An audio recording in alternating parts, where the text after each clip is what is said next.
नमो भगवते श्रीअरविन्दाय। दुईटी सेमती उपनदी मिसिक गोटे नदी सृष्टि होची। आज बाबाजी महाराज 113तम जन्मवार्षिकी। बाबाजी महाराज जन्मदिनटा श्री अरविंद आड़क मिलित हवा दिगरे आमको बहुत साहाय्य करे। जितेबाला आम दिवस पंडिचेरी जाऊ समुदाय दिवसटी गोटे आध्यात्मिक चेतना को जमी ग्रहणशील कर रखा, उन्मुख कर रखा, जहाँफल आम प्रभु परम प्रभु श्री अरविंद सानिध्य को पाइपर से बाबाजी महाराज जन्मदिवस की गोटे प्रस्तुति। एवं एबे तो से सब सुजोग आम टे वंचित, किंतु आज दिनमा बाबाजी महाराज चेतना शिक्षा आदर्श से को स्वतः मनटा से चली जाए। शेष पर्यंत बाबाजी जो सब मुख्य पुस्तक गुड़िक दैनंदिन स्वाध्याय रखी से गुड़िक डायरी रही से गोटे चिठी लिखी दे जाइए। जो देखिली जो मुख्य 5टी पुस्तक जहाँ प्रतिदिन स्वाध्याय करते से गोटे है रामायण, उभा वाल्मीकि रामायण एवं तुलसीपुत्र रामायण। से गभीर विषय एमती साधारणतः आम रामायण कौन टे जाचु एवं आम ग्राम पिला रामलीला हुए, किंतु जो मैंने श्री संप्रदाय साधक से रामायण को गोटे पंचम वेद हिसाब से नहीं। तुलसी रामायण हूँ संपूर्ण भाव में गोटे उपलब्धिर विषय। गोटे जोगजुक्त होकर रामचंद्र को दर्शन कर से दिव्य प्रेरणा द्वारा से जमी वाल्मीकि जोगदृष्टि रामायण को देखिए लिखिं। पुणी से कि अद्भुत जे दशरत्न कहू पुणी वाल्मीकि परिणत है। यह पश्चात जो साधनार रहस्य रही है, जब भारतवर्ष जोगे जो देखते जोगी मैंने जो जिनस को बंचे रखिंट जे भगवान हूँ अर्थात ब्रह्म जिज्ञासा चेतनार गोटे भूमि रे मनुष्य सब केतक निम्न कामना वासना पूर्ति होगला आत्मा किए भगवान किए या खोजा एवं ता भर प्रवेश करवा यही सचिदानंद जो उपलब्धि विषय यहाँ अति गोटे गुह्य कथा। से तार जो उपक्रम रामायण जो मूल जो वाल्मीकिकृत संस्कृत रामायण गोटे पठन उपक्रम अच्छी। से शास्त्र को पढ़िया पूर्वर अंगन्यास करन्यास ध्यान एसब अच्छी गोटे उपक्रम अच्छी। से उपक्रमटा पढ़ला भितर कौन अच्छे पृष्ठा उल्टेब सी 13टी श्लोक भितर ये अद्भुत कथा अच्छी जो एलिमेंटारी नॉलेज आमर संस्कृत विषय से भी मुझे जहाँ सब ये पढ़ी बुझिली एवं से अद्भुत अद्भुत जे गोटे श्लोक से रामायण को रामायण महात्म्य वर्णना है से वाल्मीकि रामायण कौन से ना बालो वंशकार प्रोक्त अयोध्या व्याधिनाशन अरण्य अभयप्रदम किष्किंधा मित्रदायक सुंदर सुखहत्तारम युद्ध शत्रुपणासक उत्तरम पठते पुंसा नोत्तरदायते फलम। से जो विषय वस्तु अच्छे मुझे कथाटे ये श्लोकटी पढ़ी जे जो वेदर प्राण एवं सब प्रकार जो क्रम सब अच्छी नारद एवं सनत कुमार प्रसंग जे आमर साधारण जमी सत्यम हितम बृहत ये जो सत्य कहले जो गोटे जगह गोटे उच्चतर भूमि जो स्टैटिक ट्रुथ जोटे भगवान अपरुषय रूप में रही एवं तापर भर जो सब सृष्टिर जो प्रवाह एवं सी आम जड़ जगत पर्यंत जिते सब जिन रूपायित होती जो गोटे जो धारा सेमती ये 7 कांड रामायण भितर ये 7टा पावत्स्य अच्छी ट्रुथ बाल वंशकारा ये बाल कांड पढ़िले अपुत्रिक पुत्र लाभ कर कहीं स्वयं दशरथ अपुत्रिक थे। सी जो विभाण्डक ऋषि को डकैकी आणिकी जो वेदमंत्र पुत्रेष्टि यज्ञ से उत्पन्न है। तेणु वेद सब सृष्टि जमी कर ब्रह्मा सेमती वेदर जीवन सृष्टि और प्राणी सृष्टि हुए। ତେଣୁ ଏହି ଅଦ୍ଭୁତ କଥାଟା ଯେ ବେଦରୁ ସବୁ ସୃଷ୍ଟି ଆଉ ସ୍ୱୟଂ ରାମଚନ୍ଦ୍ର ତାଙ୍କର 4 ଭାଇ ଯାକ ହେଉଛନ୍ତି ସେ 4ଟା ଯାକ ବେଦ। ଏହି କଥା ବାଲ ବଂଶକାର ପ୍ରୋକ୍ତ ଅଯୋଧ୍ୟା ବ୍ୟାଧିନାଶ। ଅଯୋଧ୍ୟା କାଣ୍ଡରେ ପ୍ରଭୁ ଯେଉଁ ଅପୂର୍ବ ଲୀଳା କରିଛନ୍ତି ନା, ସିଏ ଯେ ପାପଗ୍ରସ୍ତା ସିଏ ଗୌତମ ଋଷିଙ୍କର ସ୍ତ୍ରୀ ଅହଲ୍ୟା ମାନେ ଆଉ ହଲି ପାରିବନି, ପାରାଲିସିସ୍। ସେ ପୁରା ପାରାଲାଇଜ୍ ହେଇକରି ଏବଂ ପ୍ରସ୍ତରୀଭୂତ ହେଇକି ଅଛନ୍ତି। ରାମଚନ୍ଦ୍ରଙ୍କ ଶରୀରରେ ଏଭଳି ଦିବ୍ୟ ପ୍ରାଣ ଦିବ୍ୟ ଉପସ୍ଥିତି ଥିଲା, ତାଙ୍କ ପଦସ୍ପର୍ଶ ମାତ୍ରେ ସେ ଯେମିତି ରେକି ସିଏ ଯିଏ ଗୋଟେ ଉଚ୍ଚତର ପ୍ରାଣକୁ ନିଜ ଶରୀରରେ ପଞ୍ଜୀକୃତ କରିକି ରଖିଥିବ, ସେ ଅନ୍ୟ ଶରୀରକୁ ଗୋଟେ ଡାଇରେକ୍ଟ କରିପାରିବ ତା ୱିଲ୍ ପାୱାର ଦ୍ୱାରା, ତା ସ୍ପର୍ଶ ଦ୍ୱାରା। ସେମିତି ରାମଚନ୍ଦ୍ରଙ୍କ ସ୍ପର୍ଶ ମାତ୍ରେ ସିଏ ଯେ ପ୍ୟାରାଲାଇଜ୍ ହେଇଯାଇଥିଲେ, ଗୋଟେ ଦିବ୍ୟ ପ୍ରାଣର ସ୍ପନ୍ଦନ ବା ଅନୁପ୍ରେରଣ ଦ୍ୱାରା ସିଏ ପୁଣି ତାଙ୍କର ପୁନର୍ଜୀବନ ପ୍ରାପ୍ତ ହେଲେ ଆଉ ତାଙ୍କ ଦିବ୍ୟ ସ୍ୱରୂପ ପ୍ରାପ୍ତ ହେଲେ। କି ଅଦ୍ଭୁତ କଥା। ତେଣୁ ଏଭଳି କେଉଁ ବ୍ୟାଧି ଅଛି, ଖାଲି ଯେ ଗୋଟେ ଏମିତି ପ୍ୟାରାଲିସିସ୍ ବ୍ୟାଧି ନୁହଁ। ଆମ ଭିତରେ ରିପୁ, କାମ, କ୍ରୋଧ, ଲୋଭ, ମୋହ, ବହୁତ ମାନସ ରୋଗ କଥା ଆସିଛି ରାମାୟଣରେ। ଏହିସବୁ ମନ୍ଦ ପ୍ରକୃତି ହିଁ ଆମର ଆମ ଚେତନାଟା ବିକୃତ ହେଇଗଲେ ସେ ଆମ ଶରୀରକୁ ପ୍ରଭାବିତ କରୁଛି, ଆମର ହର୍ମୋନାଲ ସିଷ୍ଟମକୁ ପ୍ରଭାବିତ କରୁଛି, ଆମର ସବୁ ପ୍ରକାର ସିଷ୍ଟମକୁ ପ୍ରଭାବିତ କରୁଛି, ଯାହା ଯେଉଁଗୁଡ଼ିକ ହେଉଛି ରୋଗର କାରଣ।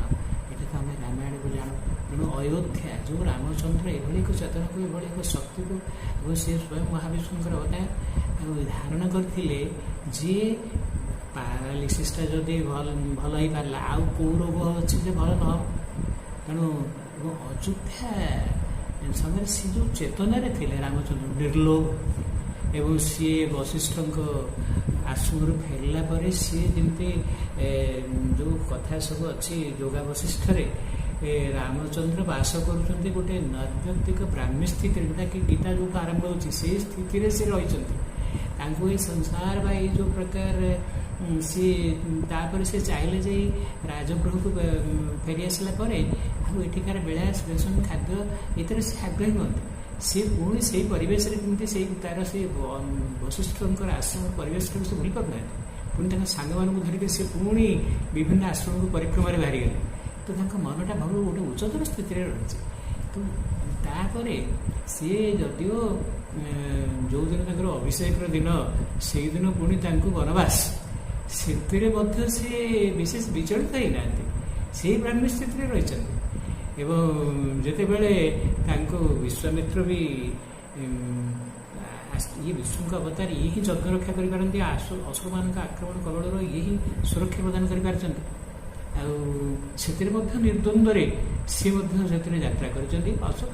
ପିତାଙ୍କର ଅନୁମତି ଆଉ ଗୁରୁଙ୍କର ଅନୁମତି ପାଇଲା ପରେ, ଏବଂ ଋଷି କୂଳକୁ ସୁରକ୍ଷା ଦେଇଛନ୍ତି। ଯେଉଁଟା ହେଉଛି ଯେ ପରବର୍ତ୍ତୀ କଥାଟା, ଅଯୋଧ୍ୟା ବ୍ୟାଧିନାଶ। ସିଏ ଯେଉଁ ଚେତନାରେ ବାସ କରୁଛନ୍ତି ସେଠି ବ୍ୟାଧି ନାହିଁ, ସେ କାମ, କ୍ରୋଧ, ଲୋଭ, ମୋହର ଉଦ୍ଧାର। ଆଉ ତାପରେ ଏଭଳି ଦିବ୍ୟ ପ୍ରାଣକୁ ଧାରଣ କରିଛନ୍ତି, ଆଉ ଶୁଦ୍ଧ ଚେତନା ସହିତ ଶୁଦ୍ଧ ପ୍ରାଣ ସମ୍ପର୍କିତ ସିଏ। ତେଣୁ ତାଙ୍କ ଚେତନାରେ ବ୍ୟାଧି ନାହିଁ ଏବଂ ତାଙ୍କ ସ୍ପର୍ଶରେ ମଧ୍ୟ ସବୁ ପ୍ରକାର ବ୍ୟାଧି ମଧ୍ୟ ଆରୋଗ୍ୟ ଲାଭ, ବ୍ୟାଧିରୁ ମାନେ ଆରୋଗ୍ୟ ଲାଭ କରିପାରେ। ତୃତୀୟ କଥା ହେଉଛି ଯେ ଅରଣ୍ୟ ଅଭୟପ୍ରଦ।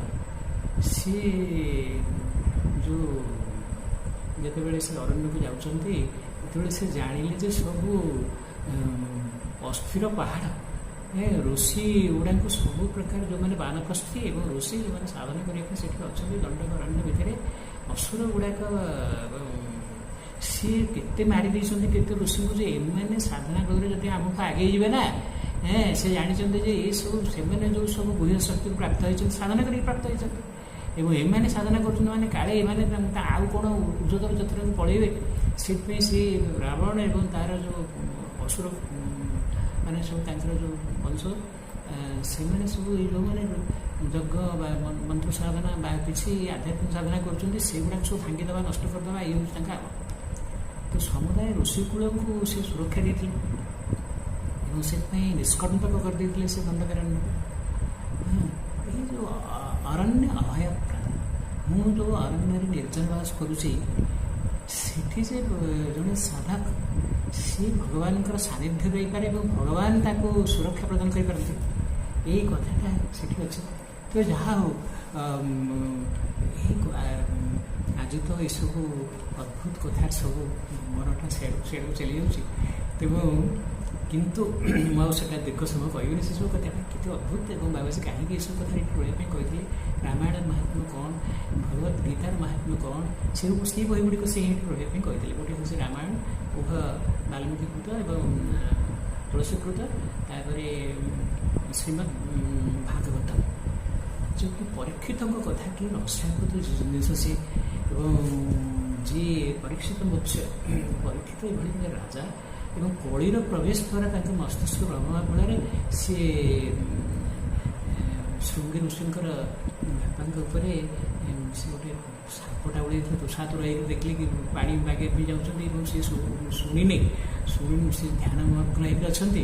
ସିଏ ଗୋଟେ କଳିର ଚେତନା ଦ୍ୱାରା ପରିଚାଳିତ ହେଇକରି ସେ ଭଲ ସାପଟା ତାଙ୍କୁ ଦେଖିଲେ ବିରକ୍ତିରେ ଗୋଟେ ଉଡ଼େଇ ଦେଲେ, ତାପରେ ଅଭିଶପ୍ତ ହେଇଗଲେ ଏବଂ 7 ଦିନ ଭିତରେ ମୃତ୍ୟୁ।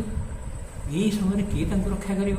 ଯାହା ହଉ ଶୁକ ଯିଏ ହେଉଛନ୍ତି ଆତ୍ମା, ଯେ ବ୍ୟାସଙ୍କର ପୁତ୍ର, ସିଏ ହିଁ ତାଙ୍କୁ ଏ ଆଧ୍ୟାତ୍ମିକ ଗୋଟେ ଚେତନାର କେଉଁ ସ୍ତରରେ ଯଦି ମୃତ୍ୟୁ ନାହିଁ ଏବଂ ସେହି ସ୍ତରକୁ କେମିତି ଆରୋହଣ କରିବେ। ଏବଂ ସେହି ସମୟରେ ମାନେ କୃଷ୍ଣ ହେଉଛନ୍ତି ରାମଙ୍କ ପରେ କୃଷ୍ଣ ହେଉଛନ୍ତି ପରବର୍ତ୍ତୀ ଅବତାର ମାଧୁର୍ଯ୍ୟ ପୁରୁଷୋତ୍ତମଙ୍କ ପରେ ଇଏ ହେଉଛନ୍ତି ମର୍ଯ୍ୟାଦା ପୁରୁଷୋତ୍ତମ ପରେ କୃଷ୍ଣ ହେଉଛନ୍ତି ମାଧୁର୍ଯ୍ୟ ପୁରୁଷୋତ୍ତମ ଏବଂ କୃଷ୍ଣଙ୍କ ଚେତନାର ଅମରତ୍ୱ ରହିଛି, ଆନନ୍ଦ ରହିଛି। ସେହି ଚେତନାକୁ ପ୍ରାପ୍ତ ହେଲେ ହିଁ ଜଣେ ମୃତ୍ୟୁକୁ ଅତିକ୍ରମ କରାଯାଇପାରେ। ଏଇ କଥା ଏଇଟା ସବୁ ପରୀକ୍ଷିତ ଭାଗବତର ମୂଳ କଥାଟା। ଆଉ ଜ୍ଞାନ ସହ ଭକ୍ତି, ଆଉ ଯେଉଁ ଭକ୍ତି ହେଉଛି ପରାଭକ୍ତି ଏବଂ ହୃଦୟର ଭକ୍ତି, ଭକ୍ତିଟା ଆମ ଆତ୍ମା ପାଖରେ ଅଛି ଏବଂ ଏଇ ଆତ୍ମାର ଜାଗରଣ ଏବଂ ଆତ୍ମା ମାଧ୍ୟମରେ ଶ୍ରୀକୃଷ୍ଣଙ୍କୁ ପ୍ରାପ୍ତ ହେବା, ଯେଉଁ ଶ୍ରୀକୃଷ୍ଣ ହେଲେ ସର୍ବବାସୁଦେବ, ଏହି କଥା ସବୁ ରହିଛି। ଆଉ ତାପରେ ଭଗବତ ଗୀତା ଯାହା ହେଉଛି ଯୋଗଶାସ୍ତ୍ର, ଆଉ ତାକୁ ଶ୍ରୀଅରବିନ୍ଦ ଯେଭଳି ବୁଝିଛନ୍ତି ଯେଭଳି ଇଣ୍ଟରପ୍ରେଟ୍ କରିଛନ୍ତି। ତା ପରବର୍ତ୍ତୀ ବହି ହେଉଛି ମା ବହି ଆଉ ଶ୍ୱେତଗଲା ଏବଂ ଶ୍ରୀଅରବିନ୍ଦଙ୍କ ସାଧନାର ସିଦ୍ଧି ଯିଏ ହେଲେ ମା, ତାଙ୍କର ସ୍ୱରୂପ କ'ଣ ଏବଂ ତାଙ୍କୁ ଅବତରଣ କରି ଆଣିବା ସାବିତ୍ରୀ ମହାକାବ୍ୟର ବିଷୟ ଏବଂ ପୃଥିବୀରେ ଗୋଟେ ନବସୃଷ୍ଟି ହେବା ପାଇଁ ଯାଉଛି ଅତିମାଂସ ନବସୃଷ୍ଟି ଏବଂ ପରିଶେଷରେ ଯେଉଁ ଶ୍ୱେତଗଲା ଗୋଟିଏ ଜାଗ୍ରତ ଆତ୍ମାକୁ କେମିତି ପଥରେ ମା କଢ଼େଇ ନେଉଛନ୍ତି, ଷ୍ଟୋରି ଅଫ୍ ଏ ସୋଲ୍, ଏବଂ ସିଏ କେମିତି ଅତିମାଂସ ନବସୃଷ୍ଟି ଏବଂ ରୂପାନ୍ତର, ଏଥିରେ ଗୋଟେ ଜାଗ୍ରତ ଆତ୍ମା ସେ କେମିତି ଏଥିରେ ଅଂଶଗ୍ରହଣ କରୁଛି, ତାକୁ ମା କେମିତି ଯେମିତି ଜଣେ ଗୁରୁ ରୂପରେ ମାତା ରୂପରେ ମାତା ଏବଂ ଗୁରୁ ରୂପରେ କେମିତି ସ୍ତର ପରେ ସ୍ତର ତାଙ୍କୁ ସେ ପରିଚାଳିତ କରୁଛନ୍ତି। ଏ କଥା ତ ଏଇ 5ଟି ବହି ଭିତରେ ଏସବୁ ଅଦ୍ଭୁତ କଥା ସବୁ ରହିଛି। ସେଇ ଶ୍ୱେତ ଗଲା ପରେ ମଧ୍ୟ ଏଇ ରହସ୍ୟପୂର୍ଣ୍ଣ କଥାଟି ଅଛି, ଯେଉଁଟାକି ବାବାଜୀଙ୍କର ବ୍ୟକ୍ତିଗତ ସାଧନା ଆଉ ଆମ ସମସ୍ତଙ୍କ ପାଇଁ ବର୍ତ୍ତମାନ ମନର ଯୁଗ ପରେ ତ ଆତ୍ମାର ଯୁଗ ଆସୁଛି। ସମସ୍ତେ ଯିଏ ମାଆଙ୍କ କଥା ଦ୍ୱାରା ଆକୃଷ୍ଟ ହେଇଛି ତା ଆତ୍ମାର କିଛି ଜାଗରଣ ଘଟିଛି, ନହେଲେ ସେ ମାଆଙ୍କୁ ଚିହ୍ନିପାରିବନି ବା ମାଆଙ୍କ ପ୍ରତି ଆକୃଷ୍ଟ ହେଇପାରିବନି। ସେଇ ଶ୍ୱେତ ଗଲା ପରେ ଅଛି, ଇଫ୍ ଏନିଥିଙ୍ଗ ରଙ୍ଗ ହ୍ୟାପେନ୍ସ ରିପିଟ୍ ମାଇ ନେମ୍ ମା ମା। ଶ୍ରୀ ବାବାଜୀ ମହାରାଜ ଏଇ ସରଳ ସୂତ୍ରଟି ବତେଇଛନ୍ତି। ଏଇଟା ଯେମିତି ବାଲ୍ମୀକିଙ୍କ ପାଇଁ ପ୍ରଯୁଜ୍ୟ ଥିଲା ଯେ ନିଜ ଯେଉଁ ଚେତନାଟା ଆବୃତ ହୋଇଯାଇଛି ବିଭିନ୍ନ ଦୁଷ୍କର୍ମ ଦ୍ୱାରା ଏବଂ ସେଇ ତାର ଯେଉଁ କଳା ଛାପ ରହିଛି, ଯେଉଁ ଆତ୍ମା ଉପରେ ଯେଉଁ ଆବରଣଟା ରହିଛି, ଭଗବାନଙ୍କ ନାମ ସ୍ମରଣ ଦ୍ୱାରା ସେ ଶୁଦ୍ଧ ହୁଏ। ଯେଉଁଟାକି ନାରଦ ସନତ କୁମାରଙ୍କର ତାଙ୍କର ଯେଉଁ ସନତ କୁମାର ନାରଦଙ୍କୁ ଯେଉଁ ଶିକ୍ଷା ଦେଉଛନ୍ତି, ଯେଉଁ ବ୍ରହ୍ମବିଦ୍ୟା ପ୍ରଦାନ କରୁଛନ୍ତି, ସେଥିରେ ଅଛି ଆହାର ଶୁଦ୍ଧୌ ସତ୍ତ୍ୱଶୁଦ୍ଧୌ ଧ୍ରୁବାସ୍ମୃତି ସ୍ମୃତିର୍ଲମ୍ଭେ ମୃଡ଼ିତ କଷାୟ ତସ୍ମୈ ସର୍ବଗ୍ରନ୍ଥୀନାଂ ବିପ୍ରମୋକ୍ଷ୍ୟ ଭଗବାନ ସନତ କୁମାର ତମସଃ ପାରଂ ଦର୍ଶୟତି ତଂ ସ୍କନ୍ଦ ଇତି ଆଚକ୍ଷ୍ୟତେ ତଂ ସ୍କନ୍ଦ ଇତି ଆଚକ୍ଷ୍ୟତେ। ସେଠି ସବୁ ରହସ୍ୟାତ୍ମକ କଥା ଅଛି। ତ ସେମିତି ଏଇଟା ଯେମିତିକା ଆମେ ତ ବର୍ତ୍ତମାନ ଆମେ ତ ନୁହଁ ପରୀକ୍ଷିତ, ଯିଏ ମାନେ ଅଶ୍ୱତ୍ଥାମାଙ୍କ ବ୍ରହ୍ମାସ୍ତ୍ର ପ୍ରୟୋଗରୁ ଶ୍ରୀକୃଷ୍ଣ ଯେମିତି ତାଙ୍କୁ ରକ୍ଷା କରିଥିଲେ, ଏଇ ପରୀକ୍ଷା ଏଇଟା ପରୀକ୍ଷିତ ହେଇଛି। ଆମେ ତ ସବୁ ଅରକ୍ଷିତ, ଆମେ ସେଇ ରତ୍ନାକର ଚେତନାରେ ରହିଛି। ତେଣୁ ନିଜ ଚେତନାକୁ ଶୁଦ୍ଧ କରିବା ପାଇଁ ନାମ ଜପର ଯେମିତି ଆବଶ୍ୟକତା ରହିଛି ଏବଂ ଆତ୍ମାର ଜାଗରଣ ପାଇଁ ତାହାର ଆବଶ୍ୟକତା ରହିଛି, ଶ୍ରୀଅରବିନ୍ଦଙ୍କ ଯୋଗରେ ପୁଣି ମନ ପ୍ରାଣ ଶରୀରର ରୂପାନ୍ତର ପାଇଁ ସେଇ ଦିବ୍ୟ ସ୍ପନ୍ଦନ ଆମକୁ ଆରୋହଣରେ ସାହାଯ୍ୟ କରିପାରିବ। ଆସ୍ପୁଡ଼ା ସମର୍ପଣ ଉପାଖ୍ୟାନରେ ସାହାଯ୍ୟ କରିପାରିବ, ଶ୍ରଦ୍ଧା ନିଷ୍ଠା ସମର୍ପଣରେ ସାହାଯ୍ୟ କରିପାରିବ, ଚେତନା ନମନୀୟତା ସମର୍ପଣରେ ସାହାଯ୍ୟ କରିପାରିବ ଏବଂ ମନ ପ୍ରାଣ ଶରୀର ରୂପାନ୍ତରରେ ମଧ୍ୟ ସାହାଯ୍ୟ କରିପାରିବ। ଏହି ସରଳ କଥାଟା ବାବାଜୀ ମହାରାଜ ଆମକୁ ବତେଇଛନ୍ତି ଯେ ମାଙ୍କର ନାମ ଜପ ଦ୍ୱାରା ଏବଂ ସବୁ କିଛିକୁ ଭକ୍ତିପୂର୍ଣ୍ଣ ଭାବରେ ସବୁ କଥାକୁ ସବୁ କାର୍ଯ୍ୟ ସଂସାର ସକଳ କାର୍ଯ୍ୟକୁ କରି ମାଙ୍କ ପାଖରେ ସମର୍ପଣ କରିବା ଦ୍ୱାରା ଏବଂ ଯେମିତି ଯଜ୍ଞାନାମ ଜପଯଜ୍ଞସ୍ମି ସବୁ ଯଜ୍ଞ ଭିତରେ ଯଜ୍ଞ ମାନେ ସମର୍ପଣ କରିବା ଭଗବାନ ପାଖରେ ଏବଂ ଜପ ଏଇଟାକୁ ମଧ୍ୟ ମୁଁ ସମର୍ପଣ କରିପାରେ। ମୁଁ ଯେଉଁ ଜପ କରିବା କ୍ରିୟା ମୋର ଯେଉଁ ସାଧନାର ଯେକୌଣସି ପ୍ରଣାଳୀକୁ ବା ଯେଉଁ ପଦ୍ଧତିକୁ ତାହା ମଧ୍ୟ ମୁଁ ମାଙ୍କ ପାଖରେ ସମର୍ପଣ କରିବି।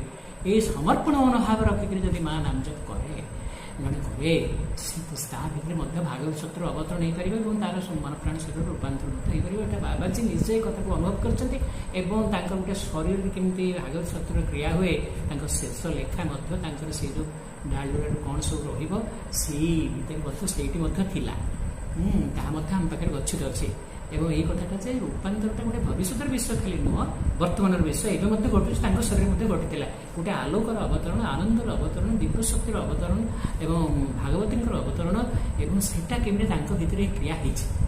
ତେଣୁ ବାବାଜୀ ମହାରାଜଙ୍କର ଏହି ପବିତ୍ର ଜନ୍ମ ଦିବସରେ ଆମେ ସେ କଥାକୁ ଅନୁଶୀଳନ କରିବା ଏବଂ ଯାହା ଆମ ପାଇଁ ସେ ଆମ ପାଇଁ ସବୁ ଦୃଷ୍ଟିରୁ ଜଣେ ଉଦାହରଣ ହେଇକି ରହିଛନ୍ତି। ଜଣେ କର୍ମୀ ଭାବରେ ଜଣେ ଭକ୍ତ ଭାବରେ ଏବଂ ସେ କିଛି କମ୍ ଜ୍ଞାନୀ ନୁହନ୍ତି ଯେ ନବଜ୍ୟୋତି ଭଳି ଯେଉଁ କାର୍ଯ୍ୟଟା କହିଲେ ସେ ଅତିମାନସ ନବଜ୍ୟୋତିର ସେ ହେଉଛନ୍ତି ଦ୍ରଷ୍ଟା ଏବଂ ତାର କ୍ରିୟାର ମାଧ୍ୟମ ଯାହାଫଳରେ ଓଡ଼ିଶାରେ ସେ ଅତିମାନସ ଜାହ୍ନବୀର ପ୍ରଭାବ ହେଲା। ତେବେ ଯାହା ଆଉ ଆଜି ତାଙ୍କର ପବିତ୍ର ଦିବସରେ ତାଙ୍କର ଯେଉଁ ସାରା ଜୀବନର ଯେଉଁ କାର୍ଯ୍ୟ ଯେତିକି ଆମେ ଆମର ସେ ସୌଭାଗ୍ୟ ଥିଲା ଆମେ ତ ତାଙ୍କ ସହିତ ତାଙ୍କୁ ଦର୍ଶନ କରିଛୁ ତାଙ୍କ ସହିତ କଥାବାର୍ତ୍ତା ହେଇଛୁ ଏବଂ ତାଙ୍କର ଉପଦେଶ ଲାଭ କରିଛୁ। ତାଙ୍କ ଦ୍ୱାରା ଆମେ ଯେତିକି ତାଙ୍କ ଶିକ୍ଷା ଦ୍ୱାରା ଉଦ୍ଭୁତ ହେଇପାରିବା ଆମେ ମହାଶିବଙ୍କର କାର୍ଯ୍ୟରେ ନିଜକୁ ଆହୁରି ସଚେତନ ଭାବରେ ଆମେ ତାଙ୍କର ବନ୍ଧୁ ତାଙ୍କର ସନ୍ତାନ ଏବଂ ଏହି ଅପମାନ ସୁଯୋଗରେ ଆମେ